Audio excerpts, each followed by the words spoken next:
Assalamualaikum warahmatullahi wabarakatuh.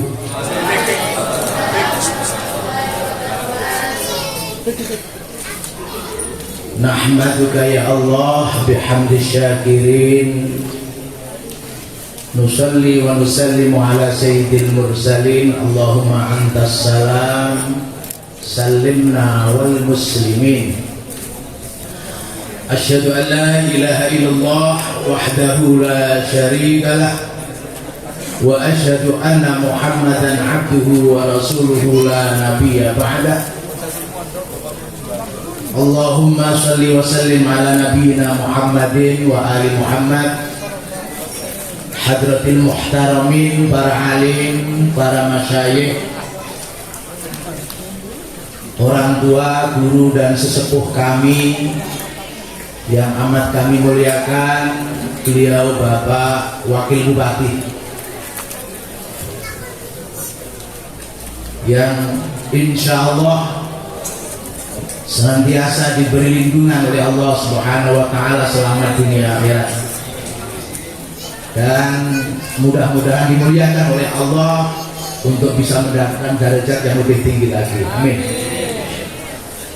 Kepada pimpinan Nahdlatul Ulama Konawe Selatan, khususnya dari Lajisnu yang alhamdulillah bersedia hadir dan sekaligus memberikan motivasi, baru saja mendapatkan kucuran dana 7 miliar untuk gedung ini, 7,6 dan amanah. Para kiai, para masyayikh yang satu persatu tidak bisa kami sebutkan namanya, yang semua menjadi imam kita nanti di surga. Amin. Bapak Kemenak yang alhamdulillah hadir, juga Kepala Pengadilan Agama yang insya Allah tahu berapa jumlah ganda. Kepada beliau, para wali santri, para hadirin hadirat dan para santri yang semuanya nanti menjadi orang yang bahagia dunia hatta akhirat.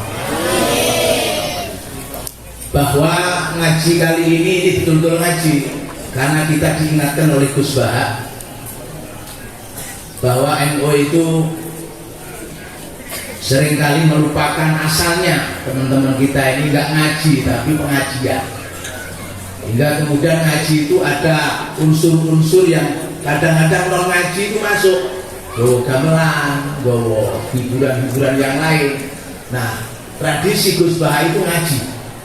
Nah, ini juga ngaji karena NU itu namanya saja Nahdlatul Ulama, itu bahasa Arab, artinya kebangkitan. Jadi jangan jadi orang NU kalau nggak bangkit. Nah, untuk bisa bangkit, kalau sudah usia saya ini pakai blok bebek itu kan. Jadi nggak bisa terkenyat, itu nggak bisa. Kalau yang masih muda-muda itu memandang saja sudah bangkit. Nah, disitulah kemudian Nahdlatul Ulama ini menjadi kelompok kebangkitan. Termasuk hari ini saya kemarin ke Balikpapan, kebetulan ini hadir ke sana. Ya, karena Pak Wakilnya pakai sarung, saya tidak tahu penduduk di dalamnya. Jadi kemarin di Balikpapan itu sudah ada pencanangan untuk kantor PBNU di Ibu Kota Baru. Tadi malam sudah ada istighosahnya, dan juga ya sekarang mungkin ada pelantikan PBNU juga di Balikpapan. Dan kantor PBNU adalah yang pertama kali dari ormas yang berdiri di sana. Karena apa? Ibu Kota Baru ini bukan sekedar pindah, tapi melompat. Karena Indonesia ini bukan negara kecil, negara besar, rakyatnya besar, wilayahnya besar, maka pemimpinnya harus berpikir besar. Kalau Saudi itu negara kecil, Pak. Inggris itu negara kecil. Sampai tahu perjalanan dari Amsterdam Belanda ke London itu hanya 6 jam. Itu sudah melewati beberapa negara termasuk Belgia. Perjalanan dari Turki Ankara ke London itu hanya waktu 2 hari 1 malam bis. Itu sama dengan Banyuwangi Lampung. Itu sudah beberapa puluh negara, ada Prancis, ada Italia, ada Rumania. Nah kalau orang berjalan dari Sabang sampai Merauke, itu kan bisa dari Cina, Rusia masuk ke Irlandia, sebagian Arab, Pak. Artinya negara sebesar ini menjadi satu wilayah kesatuan yang tidak gampang pemiliknya kecuali oleh mereka yang berpikir besar. Untuk urusan ternak saja yang diurus beberapa agama, beberapa kepercayaan, dan beberapa orang yang ingin tidak percaya juga kadang-kadang. Ini kan luar biasa. Maka memimpin Indonesia sama dengan memimpin separuh dunia. Alhamdulillah. Dan Nahdlatul Ulama adalah salah satu bidang yang melahirkan. Maka NU harus berpikir besar. Nah, salah satu berpikir besar adalah ngaji. Ngajinya bukan manual seperti dulu. Sekarang sudah ada Yaumanat Samak atau Yusjid, hari di mana bersatunya antara dunia maya itu langit. Jadi terjemahan maya itu jangan macam-macam, sama itu langit. Kemudian dunia nyata itu adalah alam. Gitu aja sudah. Kalau ada yang tanya mana dalilnya, saya yang dalil itu aja. Jadi kata Quran, akan ada satu masa di mana dunia maya itu digulung menjadi gulungan kertas yang akan menjadi itu imam daripada konspirasi kegiatan di dunia nyata. Hari ini dunia nyata bergerak karena dunia maya. Sampai lihat, bapak-bapak pegawai negeri ini nggak bisa gajian kalau internetnya macet, Pak. Dari mana transfernya nggak ada? BSI ini macet kalau tiba-tiba internetnya macet. Dan untuk memacetkan kegiatan di dunia nyata ini bukan dengan cara apa? Cukup dengan badai matahari selesai, Pak. Dan badai matahari itu ada, itu sudah melumpuhkan seluruh kegiatan di muka bumi. Maka hari ini mereka yang tidak akrab dengan teknologi akan digilas oleh sejarah, pasti akan berpindah. Maka Nahdlatul Ulama harus akrab dengan teknologi. Nek jenengan kepengen melok ngaji kula, ada di YouTube Itkon Minhajul Kula. Saya punya buku namanya Taklimul Ilmiah lil Quran, ngaji sains Quran. Karena Quran ini sering dipahami dari unsur ubudiyahnya saja, yang itu hanya 300 ayat. Sedangkan unsur sains yang lebih dari 1000 ayat diabaikan. Makanya ketika ada ayat al-yawma nakhtimu ala afwahihim wa tukallimuna aydihim, itu salah satu ayat di surat Yasin. Pak Samsul itu asosiasinya cuma satu, pulang bawa berkah. Yasinan namanya. Beda dengan Pak Samsul. Begitu Pak Samsul membaca ayat tukallimuna aydihim, yang akan bicara adalah tangan, maka muncullah HP Android dengan sistem possible, gitu ya, sentuhan, gitu loh Pak. Jadi menafsirkan Al-Quran itu jangan teks, tapi konteks. Sampai tahu tafsir konteks itu. Tafsir konteks itu begini. Orang kalau naik gunung di Jaya-Wijaya dulu tahun 1900-an awal, itu tahunya gunung itu kan pohon-pohon yang besar, binatang-binatang buruan yang banyak, hingga orang masuk ke dalam gunung itu untuk berburu atau cari pohon, gaharu dan seterusnya.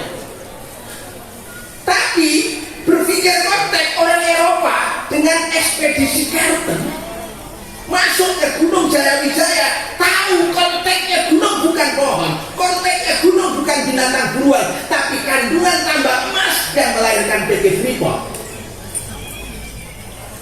Itu konteks namanya. Orang datang ke Sulawesi, ke Morowali, tahunya di sana itu ada gunung-gunung yang tidak menarik, Gresik. Untuk tumbuhan apa nggak menarik? Karena apa? Orang Sulawesi tidak dididik untuk berpikir konteks. Tapi orang Cina yang jauh di atas saat tahu persis itu adalah kandungan teknologi listrik masa depan. Ada nikel di sana yang dibutuhkan oleh energi masa depan.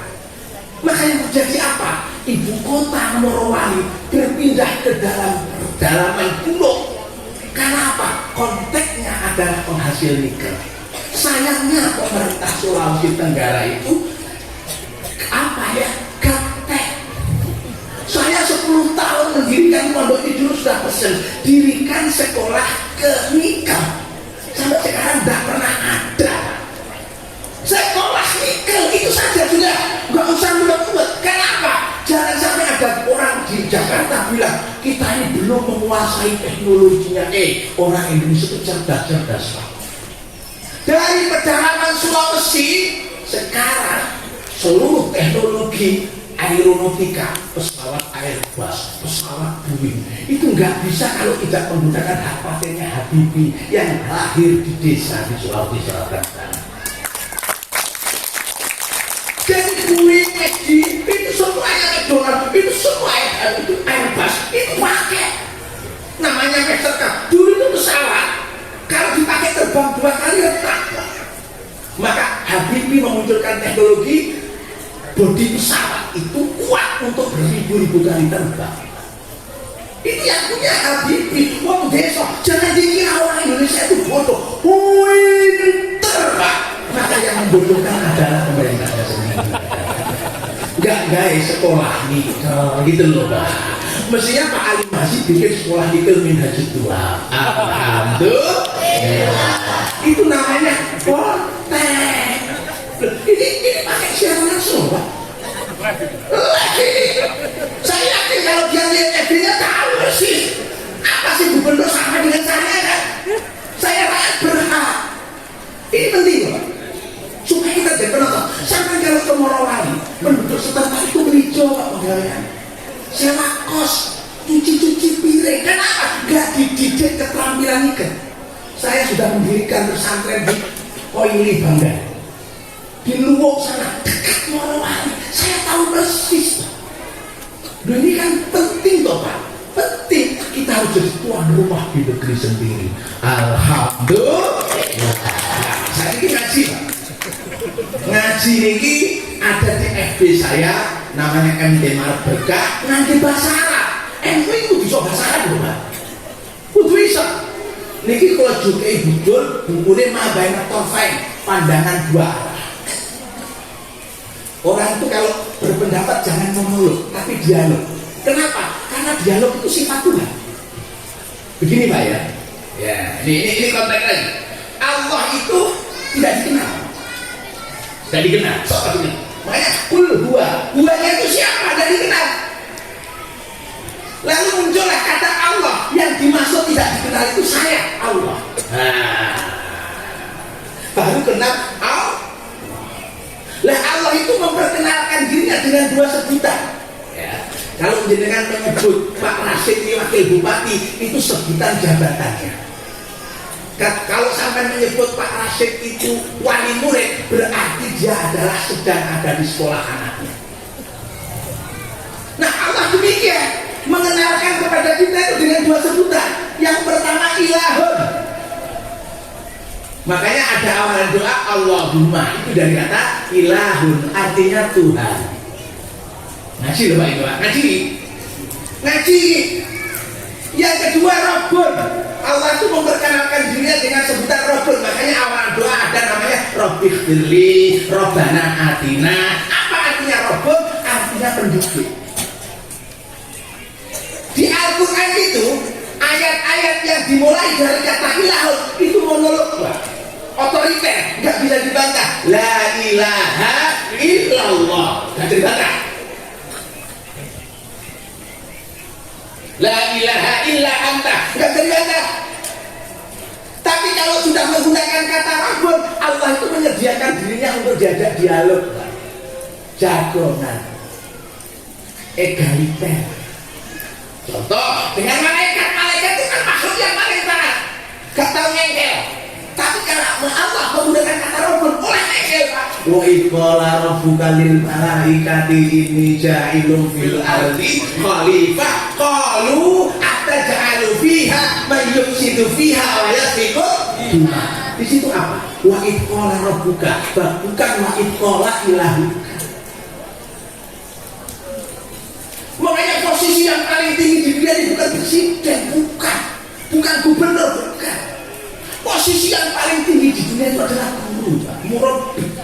Karena tidak ada presiden tanpa guru, Pak. Tidak ada gubernur tanpa guru. Kalau sebuah negara sudah tidak memperhatikan pendidikan, berarti dia melecehkan guru. Ada pondok pesantren kemudian tidak dibantu, melecehkan. Catat itu, catat.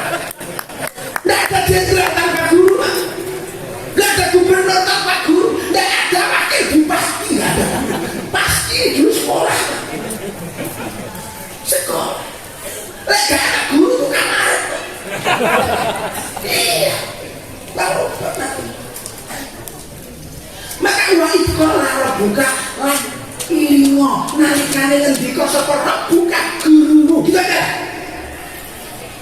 Lalu di situ dijawab oleh malaikat kalau itu jawab para malaikat rombongan waktu itu Gusti ada jalur sampai aku curiga gak setuju aku sampai gak mandataris yang jenenge menungso itu saya gak setuju.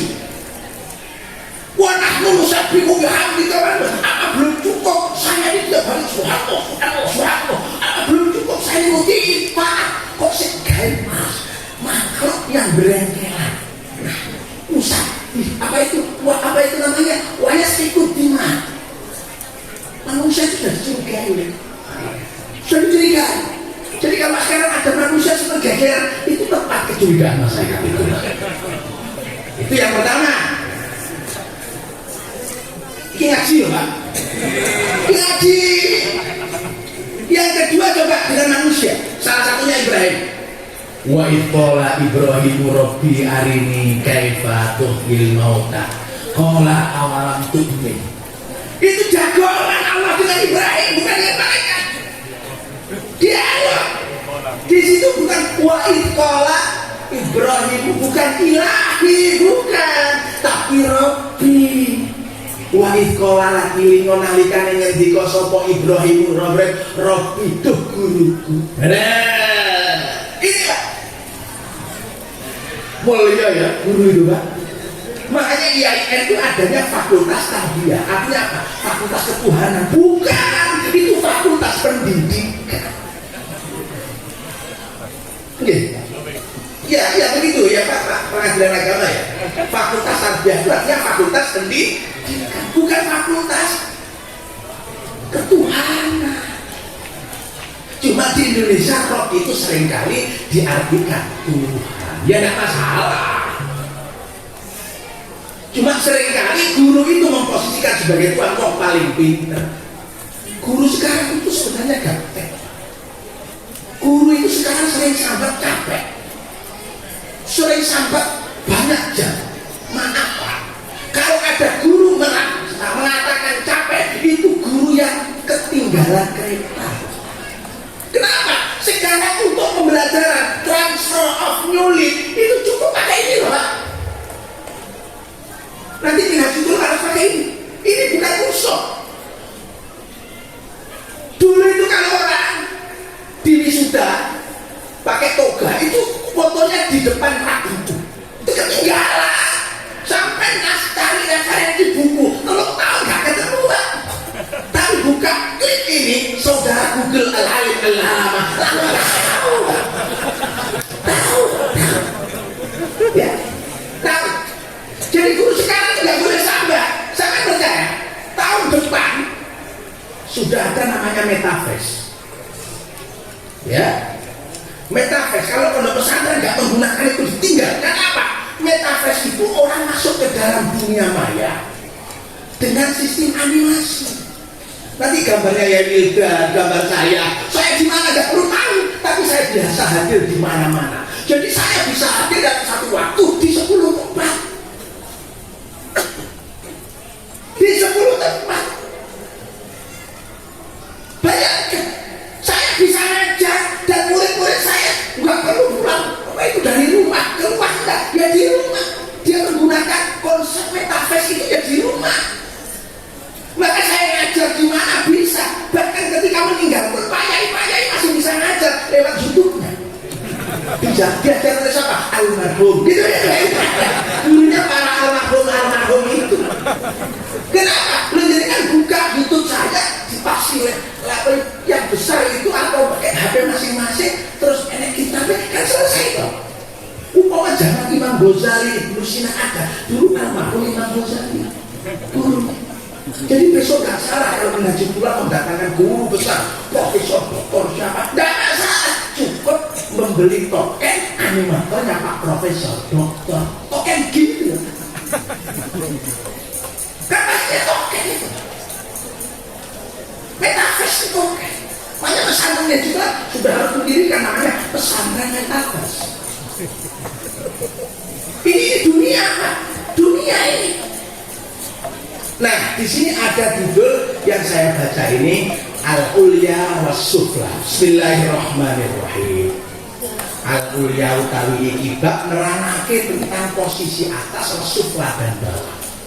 Jadi di dunia ini kan selalu ada dua hal yang menjadi dua sudut pandang, atas dan bawah. Sampai jadi bupati itu namanya atasan, tapi keluar rumah tanpa bawahan itu bisa. Kalau ada atasan itu lengkapnya pasti ada bawahan. Nek gak enak atas, ada atasan, gak enak bawahan dengan ditutup gitu loh.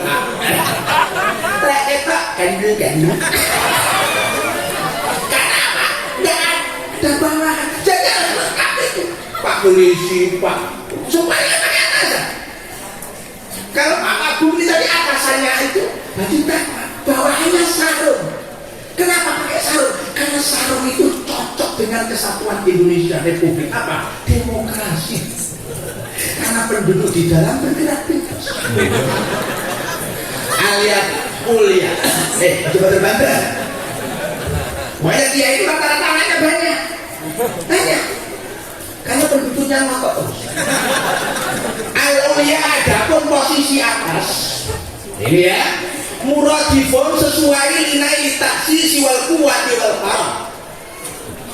Jadi posisi atas itu adalah simbol daripada kemapanan, kekuatan dan kedermawanan. Jadi orang itu kudu iso. Lek cara pondane iki nek wong Jawa, al-ulia utawi posisi dhuwur iku muradifun cocok linai taksi kangge gawe, kangge gayuh apa kuwi kemapanan. Taksis itu makan. Jadi kalau ngomong mulia, mulia itu artinya simbol. Simbol atas itu simbol kemapanan, simbol kekuatan, simbol kedermawanan. Maka lidzalika, karena itu lil usuli untuk sampai ila dzurwatiha pada tempat di mana mulia itu berada, yajibu alal mar'i wajib pada seseorang. Jadi ojo dadi pengurus NU lek gak iso basa Arab. Lek ra iso maca kitab. Iki kok terus susah. Enek pengurus NU gak iso maca kitab. Iki lak yo padha karo tanggane kae. Akhirnya kita terjemahan. Jadi sekarang yang digalakkan pengurus NU kudu iso maca kitab. Kenapa? Ya Hasyim Asy'ari, dia dulu itu tradisinya itu arah kitab. Dia punya peninggalan. Sangat ada kiai-kiai zaman dahulu arah kitab kabeh. Termasuk kiai saya Mbah Yai Maksud itu kitab sahabat-sahabat itu. Putranya Yai Mas Syakir itu sahabat dan itu menggunakan referensi pakai bahasa Arab. Nah kemudian di sini disebutkan bahwa atas itu simbol dari kemapanan, kekuatan dan kedermawanan. Untuk mencapai derajat atas lil usul ila dzurwatiha yajibu alal mar'i, wajib pada setiap orang anda setan hibah alam nahar untuk seperti pepatah. Apa itu? Berakit-rakit ke hulu, wasibah ila syatik, ya, berenang ke tepian. Sibah itu berenang. Makanya ayat Al-Quran pada begini, wa kullun fi falakin yasbahun. Masing-masing benda semesta ini berenang. Jangan perlu tak terang. Kenapa kok alam semesta ini benda-benda kok berenang? Bumi, planet Mars, Jupiter itu berenang bebas. Kenapa? Karena wajah alam minal ma'i kullu syai'in hakim. Itu ayatnya. Semua yang hidup itu bahan pokoknya adalah air. Air itu ada dua, yang kerapatannya tinggi disebut air murni, air murni, ini namanya air murni. Ini namanya air murni. Yang kerapatannya rendah disebut udara. Udara itu adalah air yang kerapatan partikelnya rendah. Oh, kok partikel aku jolai. Nah, makanya asibah ila syati. Pepatah Indonesia begini, berakit-rakit ke hulu, berenang-renang ke tepian. Artinya apa? Wal maridu awwalan wal istimta'u ba'da dzalik. Bersakit-sakit dahulu, bersenang-senang kemudian. Lalu itu istimta bangsa balik akil duduk. Loh, kalau kata istimta itu dengan mata, mata itu artinya mut'ah, seneng Pak. Orang kawin mut'ah itu kawin seneng. Cuma nggak dicatat di pengadilan agama. Namanya haji itu ada, haji seneng, namanya haji tamato. Ada ifrod, tamato, kirot. Kenapa kok tamato? Ben seneng. Kenapa seneng? Karena yang namanya umroh sama haji dijadikan satu. Loh, banyak tamato. Ada nikah tamato. Yos, aku lah ngomong nanti itu sampai dalam melon-melon. Ibu wong sing pinter-pinter, sing bisik-bisik, sing hakim gak oleh krungu. Jadi di sini. Nah, jadi wal istimta badannya senang kemudian. Ada begini, orang untuk bisa mencapai derajat di atas. Coba Pak Rosid ini. Ini tidak mudah untuk sampai ke sana, itu tidak mudah. Berakit-rakit ke hulu beliau ini bersakit-sakit. Bahkan sekarang pun masih sakit lorong hati sering. Tanda tangan saya nggak laku. Kita lorong hati, jangan apa-apa. Orang kaya itu yang penting dari bawah namanya kernet, naik sedikit kondektur, sedikit lagi sopir Pak. Pokok sabar tadi Pak. Sampai tahu di Purbalingga sana ada namanya akuarium, wisata akuarium yang punya Pak Haji Sarimo. Nah, orang Purbalingga ini Pak Haji. Pak Sarimo itu dulu kuli bangunan. Dia punya hobi bikin akuarium. Setelah dia tua, kok akuarium diisi banyak ikan, menarik perhatian. Anak-anak TK senang melihat ikan macam-macam. Akhirnya dibuatkan tempat sendiri, dikasih kolam renang untuk TK. Lalu dengan promo seluruh anak TK silahkan gratis datang, kecuali bagi yang mengantarkan. Lah ya otaknya udah jelas lah. Masa anak TK diculik di bidang kolam renang? Kan mesti kamu paham itu. Loh ini kalau sampean ke Purbalingga itu ada wisata akuarium. Itu dulu orang yang termasuk berakit-rakit ke hulu, berenang-renang kemudian. Awal kuat di kuli, sekarang lokasinya 4 hektar untuk itu ada homestay-nya, bangun masjid 8 miliar. Kalau nggak percaya besok kesana sama saya sama saya bayar. Itu satu hari tamunya itu waktu belum COVID itu 20.000 orang. Satu hari parkir gratis. Tapi yang narik orang kampung. Nah, untuk penghidupan orang kampung. Jadi tidak ada ceritanya. Tengok-tengok itu gedok itu tidak ada. Orang sukses itu pasti berkeringat. Kalau ada orang sukses gak berkeringat, itu ada namanya warisan. Beruntunglah mereka yang jadi anaknya orang kaya. Karena tidak usah berkeringat, dia sudah berharta. Tapi nggak ada waktu lama habis itu. Karena nggak didapat dengan cara berakit-rakit. Yang kedua dapat undian. Nah itulah undian apa? Nah minna ayatin ukhra. Nah ini dari arah lain. Fa'inal mutabiq lidhafil inhidar wa tabaiyah. Dari sudut lain bahwa posisi bawah, nah itu al-qa itu identik dengan itu bawah itu simbol dari keterbelakangan dan ketergantungan. Jadi kalau al-ulya itu kekuatan, tapi kalau as-sufla itu keterbelakangan dan ketergantungan. Ya. Nah, makanya bihaitsu annahu yumkinu ayyakuna linatijatil inzila wal kasa awil kasa fit tafkir wa taharruk. Bahwa kenapa seseorang itu berada di posisi bawah, maka dikarenakan dia adalah karena malas.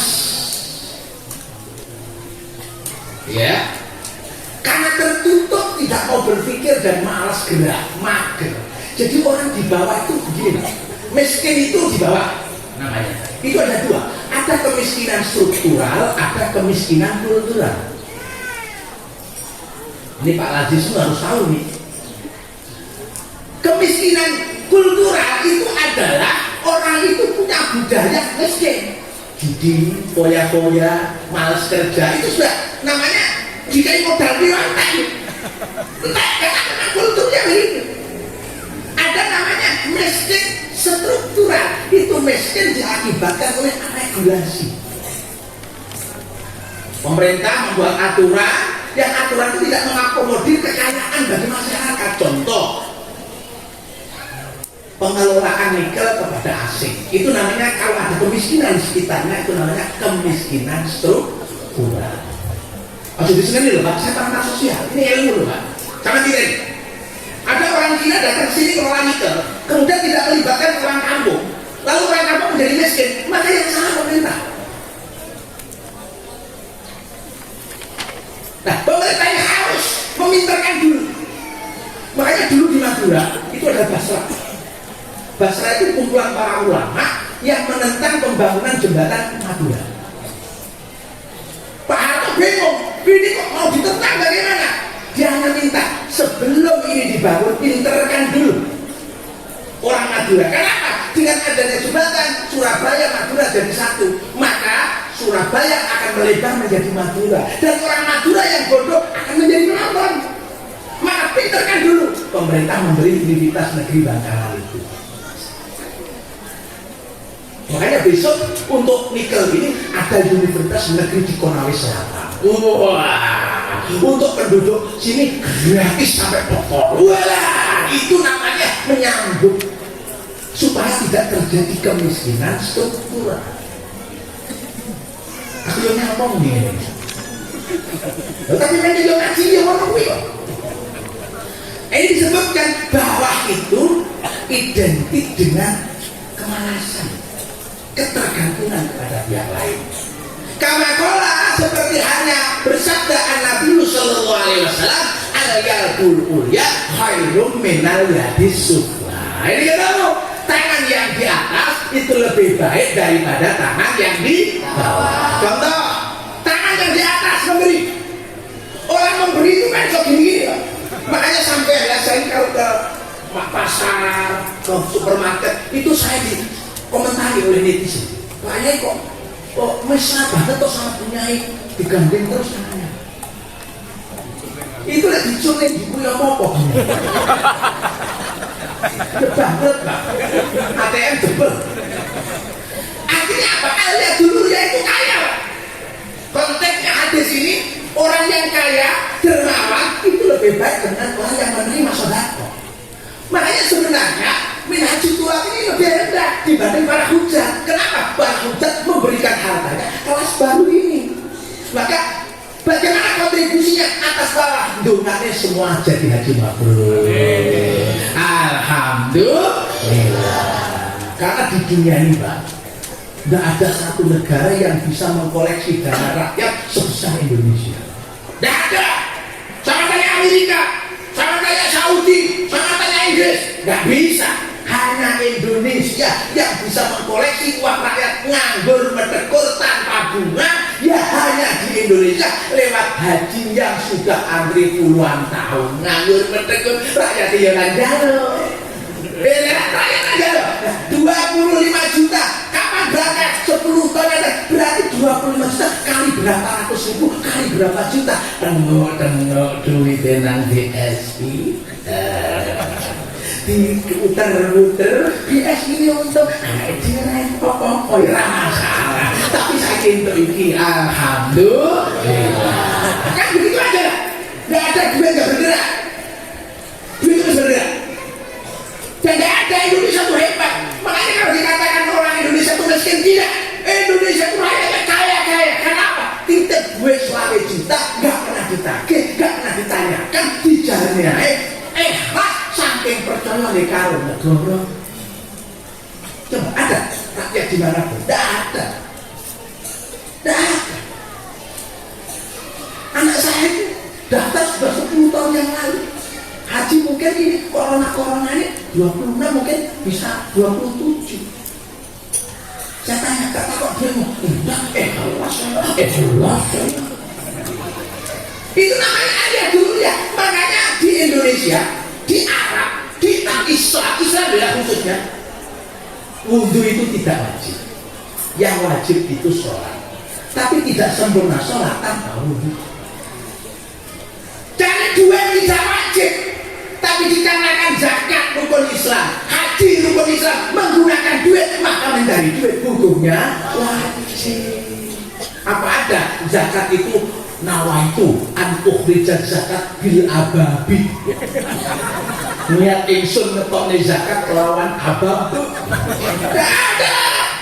Lazis itu ada pakai abab. Kan semua pakai duit kan? Pakai duit. Tadi berapa? 200 juta untuk ambulan. Itu duit itu Pak. Duduk kertas. Biasa duit itu. Makanya ayat dulu.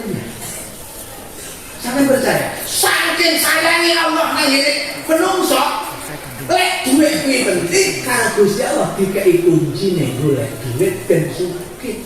Sampeyan perlu resep sugih. Perlu ya? Itu sudah bolak-balik istilahnya tadi. Lek pengen sampean sugih, nang sampean gak tahu kering yang namanya duit gampang. Maca surat Quraisy, ya ba'dal maghrib ba'da subuh. Yakin sak mungkin bakal kosong. Ini dari Allah sudah saya. Oh jadi tinggalin. Ini surat duit ini, surat duit ini. Rihlata syita iwas salih. Ini tadi rihlah. Jadi duit Pak. Rihlah dari sumber ini diproses di common water, kemudian dimasukkan packing. Satu botol 5.000 rupiah produksi Minhajul. Sampai kalau minum ini insya Allah anti segala penyakit kecuali satu, penyakit marah. Jadi artinya apa? Semua itu duit itu sebegini itu aku sudah gerak itu duit. Rehat kita ini masai. Makanya ayatul mulia khairun minal yadid sufla.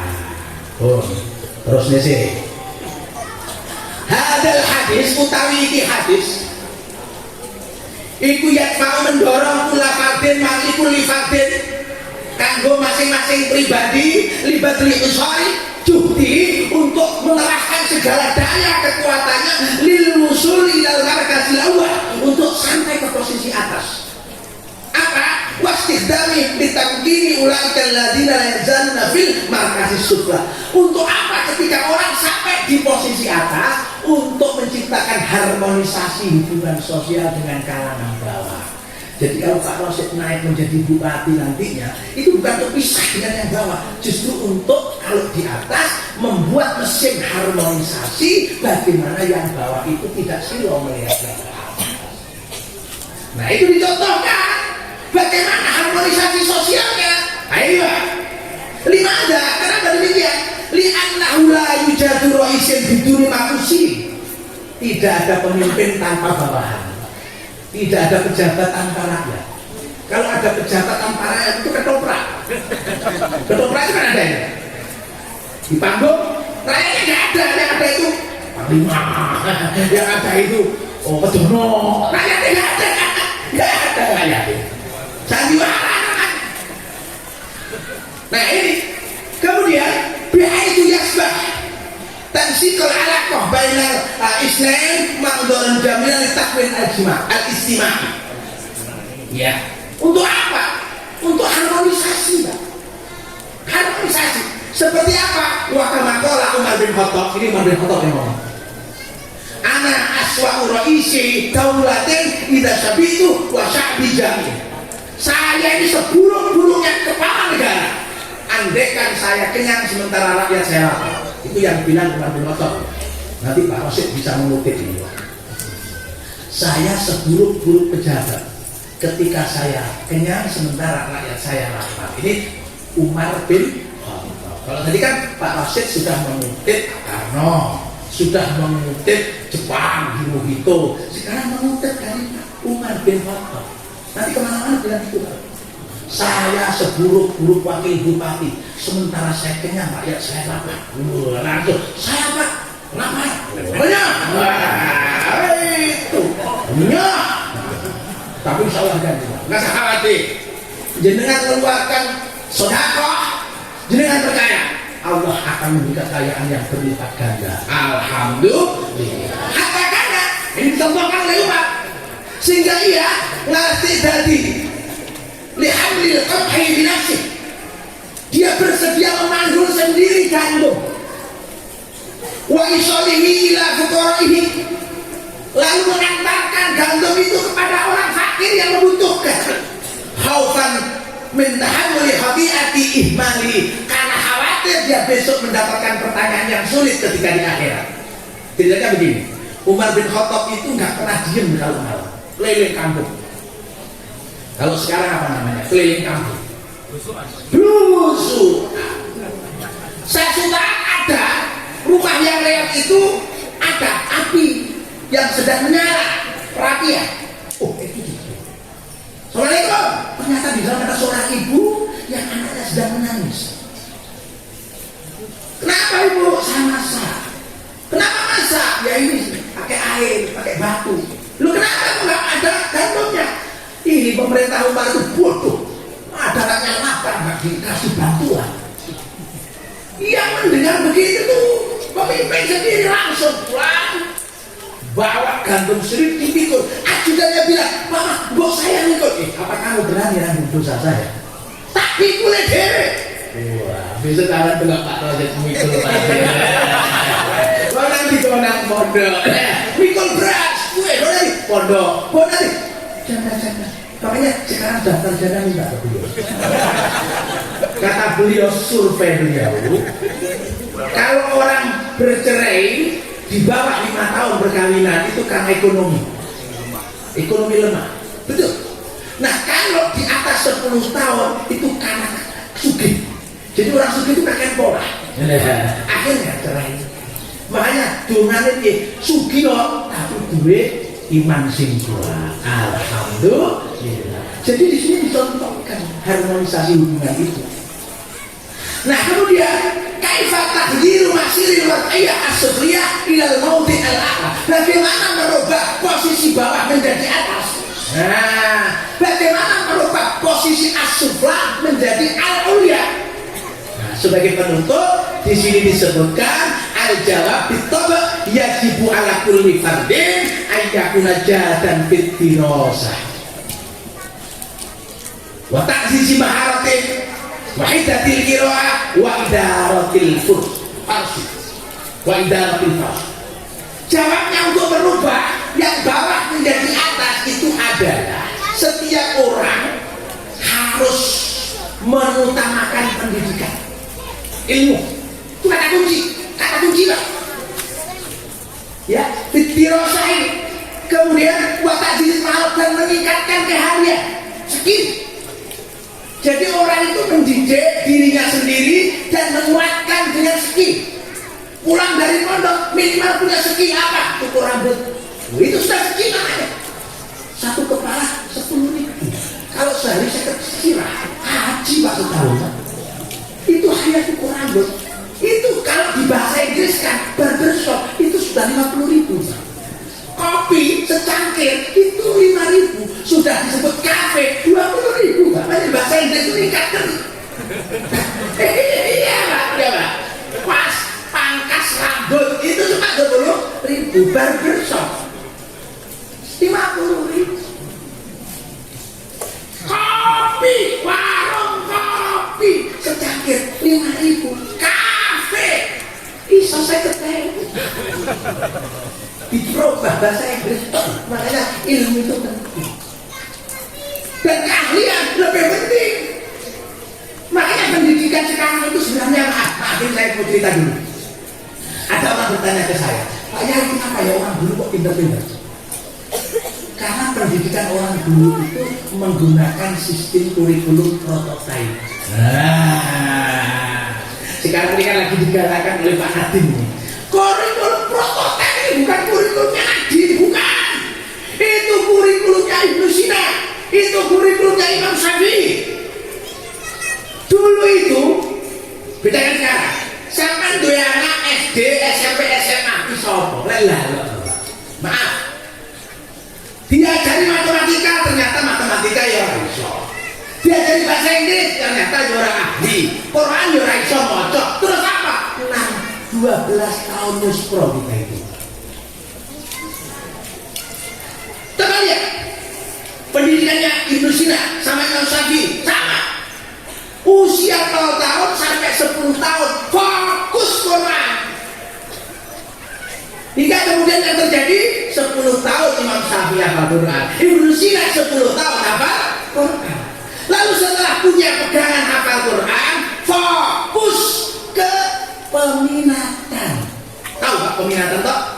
Apa peminatan? Kalau Ibnu Sina pemintaannya kedokteran, maka usia 16 tahun Ibnu Sina itu menjadi dokter. Diwisuda Pak. Apa wisudanya? Nah ini Sultan Nuh bin Mansur sakit, buahnya dokter tidak bisa menyembuhkan. Lalu dipanggillah Ibnu Sina, alhamdulillah sembuh, hingga kemudian digelari dia dokter. Setelah itu peminatan ke ilmu lain, fisika, filsafat, dan seterusnya. Imam Syafi'i sama. Imam Syafi'i 10 tahun fokus Quran. Setelah itu peminatan. Apa minatnya hadis? Maka usia 20 tahun langsung ke Imam Malik, setor untuk diuji kemampuan penghafal Muwatta. Jadi umur 20 tahun Imam Syafi'i itu sudah jadi dokter hadis. Yang menguji siapa? Yang arang kitabnya lah.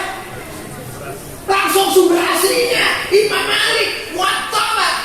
Apa habis itu ke peminatan yang lain, fikih, ada muncul mazhab Syafi'i. Nah, ini kita ini kan kacau itu pendidikan, kacau. Termasuk minat itu harus dirubah. Makanya mulai tahun ini, mulai hari ini yang di BLK sana khusus untuk tahfidzul Quran. Tahfidzul Quran Pak. Nah, kepada Bunyai Soimah, Bunyai Khadijah, dan Ananda Rizka untuk naik ke pentas dipotong. Ini yang akan mengasuh tahfidzul Quran. Dan mulai besok dilongsin khataman Quran di sana, dan santri-santri yang tahfidz akan dipindahkan ke sana. Ya, mari naik ke atas dulu. Nah, kepada Bunyai Khod, Rizka, Bunyai Soimah, Pak Yemudan, monggo untuk dokumentasi, monggo. Nah, ini langsung, ini nanti mengikuti prototipnya Imam Syafi'i Pak. Ini prototip ini.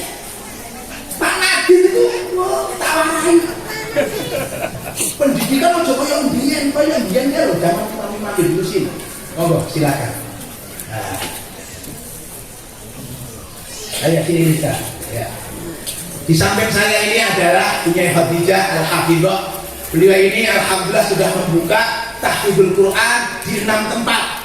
Di Sumatera Selatan, di Lampung, di Jawa Timur, dan hari ini dibuka di Sulawesi Tenggara. Ya. Nah, kemudian beliau mengutus santrinya Ananda Rizka. Ini perawan dinding ya. Siapa yang mau ngambil menantu silakan Pak Bupati untuk diambil menantu. Ya, ini yang hafidhah yang alhamdulillah masih semester 7 dan beliau kami tugaskan untuk membimbing anak-anak santri tahfidzul Quran di Minhajul Qanawi untuk dididik langsung. Nah, disampingi oleh Bunyai Soimah, insya Allah mulai besok pagi launching di gedung baru BLK digunakan untuk tahfidzul Quran. Silakan Bu.